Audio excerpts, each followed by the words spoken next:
The first time I realized the HOA had been stealing from my family for decades, it wasn't a letter or a fine that tipped me off. It was the sound of a pump I didn't own humming somewhere under my shoreline. 3 days later, I watched their president, Kendra Whitmore, lose her smile in front of a packed room as the sheriff walked in with a warrant. And I understood something all at once. They never wanted my cabin. They wanted my water. I hadn't been back to Silver Pine Lake in 12 years. Not since my mom's funeral. Not since I promised myself I'd build a life somewhere else, somewhere that didn't smell like pine needles and old grief. But then my uncle passed and the letter came, inheritance property deed, 3,000 acres, including lakebed rights. I read it twice like it might change if I blinked hard enough. The lake wasn't just a view, it was the family's anchor, the thing my great-grandfather fought to protect when half this county was still dirt roads and handshake deals. So I drove back. Long road, quiet woods, that blue sheet of water breaking through the trees like a memory I didn't ask for. And for about 10 minutes, standing on the porch of that weathered cabin, I actually felt calm. Like maybe I could fix the broken dock patch, the roof, keep my head down, and let the place heal me. Then I heard tires crunching gravel behind me. A white SUV rolled up like it owned the driveway. Not slow, not polite. It stopped close enough that I could see the reflection of my own face in the glossy hood, tired, skeptical, already bracing. The driver's door swung open, and out stepped a woman who looked like she'd never seen mud in her life. Perfect hair, crisp blazer, sunglasses even though it was cloudy. She walked up with a folder so thick it looked like a phone book, and before I could even say hello, she slapped it against my front window like she was serving a court summons. "Ethan Brooks," she asked, voice sweet in the way a knife can be sweet if it's polished. "That's me," I said. "And you are?" "Kendra Whitmore," she said like the name should make me sit up straight. "President of Pinecrest Shores Homeowners Association." I blinked. "I'm not in an HOA." Her smile didn't move. "Everyone around Silver Pine Lake benefits from the community amenities, which means everyone contributes." "I just got here," I said. "This property's been in my family for generations." "Yes," she said, flipping open the folder, tapping a line with a manicured nail. "And according to our records, your family has been delinquent on lake access fees, shoreline maintenance fees, and environmental compliance dues for quite some time." I actually laughed. A short, sharp sound. "Lake access fees. I own the lake." Her sunglasses tilted slightly like she was studying a bug that had talked back. "The lake is considered a shared community resource." "No," I said, feeling heat rise in my chest. "It's considered mine, deeded, recorded. My uncle paid taxes on it every year." Kendra's smile widened, and I hated that it looked rehearsed. "If you refuse to pay what you owe, the HOA will have no choice but to pursue enforcement. Liens, civil penalties, restriction of access. And we can bring this to the county if we have to." Restriction of access to what? I snapped. "My own water." She shrugged the way someone shrugs when they're already picturing themselves winning. "Our residents have rights." "And I have a deed," I said. "Get off my property." Her smile finally hardened.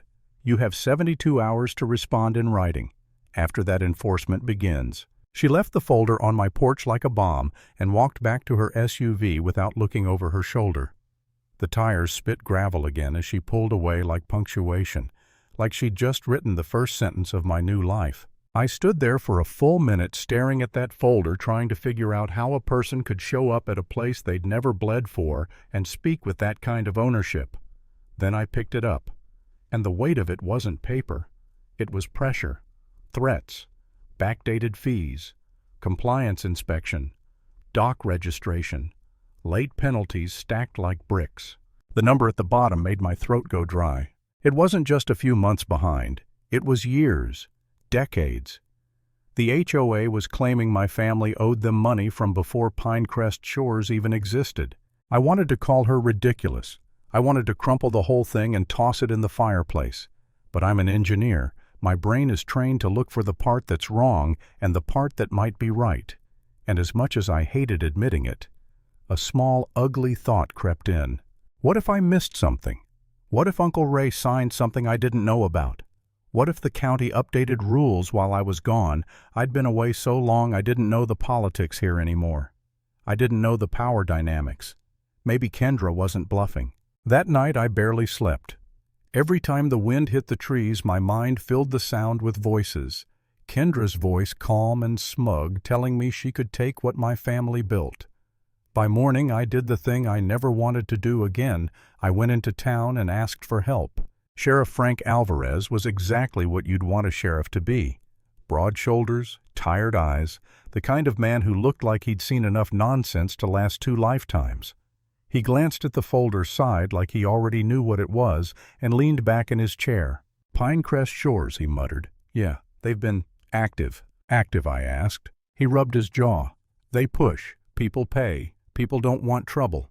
"They're threatening liens on my property," I said. "They're claiming my lake as a community resource." Frank's eyes lifted. "Is it?" "It's deeded," I said. "My family's." "Then they're overreaching," he said. "But overreaching is their favorite sport. They show up with paperwork and confidence, and most folks fold before it ever gets challenged." "And if I don't fold?" I asked. Frank stared at me for a beat, then said something that didn't comfort me at all. "Then you better come with proof, because they'll come with volume." He wasn't wrong. That afternoon, a second letter arrived. Final notice. Same crisp formatting, same threats, just louder. 72 hours. Respond, pay, comply, or face community enforcement. And then the real fear hit. Not fear of Kendra exactly, but fear of drowning in the system. Paper, hearings, lawyers, time, money. I'd built my whole life away from this place. I had a job, projects, deadlines. I wasn't some local guy with nothing to lose. I could feel myself teetering toward the simplest solution.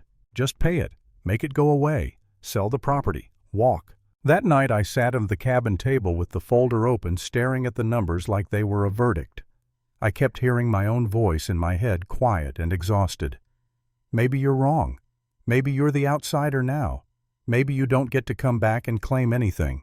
I looked out the window at the lake, black water under moonlight, and for the first time since I arrived, it didn't feel like home. It felt like something I wasn't allowed to touch. I almost gave up right there. I'm not proud of that. But I'm not going to pretend I was some movie hero the whole time. I was tired. I was alone. I was angry in a way that made me stupid. And the idea of fighting an HOA that clearly enjoyed crushing people, it felt like running headfirst into a wall. Then I remembered the attic. Uncle Ray used to say, "If you ever feel like you're losing your footing, go look at the old boxes. The truth's always in the old boxes." I'd thought it was just one of his weird sayings. But that night, desperate for anything that wasn't Kendra's smug paperwork, I climbed the pull-down ladder and shoved aside dust-covered storage bins. That's where I found it. A metal lockbox, dented heavy. My name was written on a strip of tape like he'd been waiting for this exact moment. Inside were letters, dozens of them, all from Pinecrest Shores HOA, all with the same demands.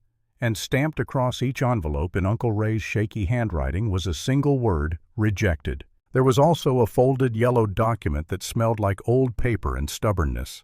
At the top, Deed of Water and Lakebed Rights, dated 1891, signed with names that looked like they belonged on gravestones. And tucked behind it, a note in Uncle Ray's handwriting. "If they ever come for you, they aren't coming for the cabin. They're coming for the water. Don't let them make you doubt what's ours. Find the deed. Find the pipe." My stomach dropped. Pipe. The next morning I drove straight to a lawyer whose name popped up twice when I asked around Rachel Donovan. She had the kind of office where you could tell she didn't waste time decorating files stacked neatly, legal books worn at the edges, coffee that smelled like survival. She read the deed slowly, carefully, then looked up at me with a grin that made me breathe again for the first time in days. "This," she said, tapping the paper, "is a hammer. So the HOA can't," I started. "They can try Rachel cut in. But they don't outrank this. And if they've been collecting fees for lake access without ownership, that's not just overreach, that's fraud." My pulse thudded. "They've been doing it for decades." Rachel's eyes sharpened. "Then someone's been making a lot of money." I told her about the note, about the pipe. Rachel nodded like she'd already been suspicious. HOAs don't get obsessed with compliance unless there's something valuable they're protecting. Water rights are gold out here. That afternoon, I did what I'm trained to do. I measured. I walked the shoreline. I checked old utility markers. I listened. And there it was again, faint but steady, an industrial hum from beneath the earth like the ground was breathing through a machine. I found a rusted access plate hidden behind brush. I pried it open and my skin prickled. Underneath was a modern line, newer than the cabin, newer than anything my family ever installed, running away from the lake, angling toward the far ridge where Pinecrest Shores had built their luxury lodge. It wasn't a rumor, it wasn't paranoia, it was real. Before I could even process the rage, a woman's voice called from the tree line. "You're Ethan, right?" I turned and saw an older woman with a sun hat and cautious eyes. She held herself like someone who'd survived more than one bully. "I'm Martha Lane," she said. "I've lived here 40 years. I saw your uncle fight them. They hated him." Why, I asked, even though I already knew. Martha's mouth tightened. Because he wouldn't let them touch the water. Gavin Holt, developer guy. Big smile, bigger wallet. He wanted to turn that lodge into a resort. Pools, fountains, exclusive lake experience. They needed volume. They needed your lake. Your uncle told them no. And now I said. Martha glanced toward the lodge. Now they're pretending the lake belongs to the community while they siphon it off like it's theirs. My hands curled into fists so tight my knuckles hurt. All this, the fees, the threats, the 72-hour deadlines. It wasn't about rules, it was about control, about stealing something so slowly that nobody noticed and punishing anyone who did. Rachel moved fast after that. She filed requests, demanded financial records, sent notices that made Kendra's letters look like kindergarten threats. And in response, Pinecrest Shores did what bullies always do when you stop flinching. They escalated. The next day, 2 inspectors showed up, environmental and septic, because of an anonymous complaint. Then a 3rd code enforcement asking about permits. Kendra's fingerprints were all over it, even if her name wasn't. I watched them walk around my property like I was already guilty, and I felt that old hopelessness try to crawl back up my spine. But this time I didn't fold. I recorded everything. I asked names. I asked for written findings. I smiled politely while my blood boiled, and when one of them said, "We're just doing our job," I said, "Me too." 3 days later, Kendra announced an emergency HOA community meeting. Big, bold email blast. Urgent lake safety concerns. She wanted the room full. She wanted the vote public. She wanted to corner me where everyone could watch me lose. So I went. The community center was packed. People in folding chairs whispering, glancing at me like I was either the villain or the savior. A local news camera sat near the back, red light blinking. Kendra stood at the front with a projector and that same shiny smile like she'd been dreaming of this stage. Due to ongoing concern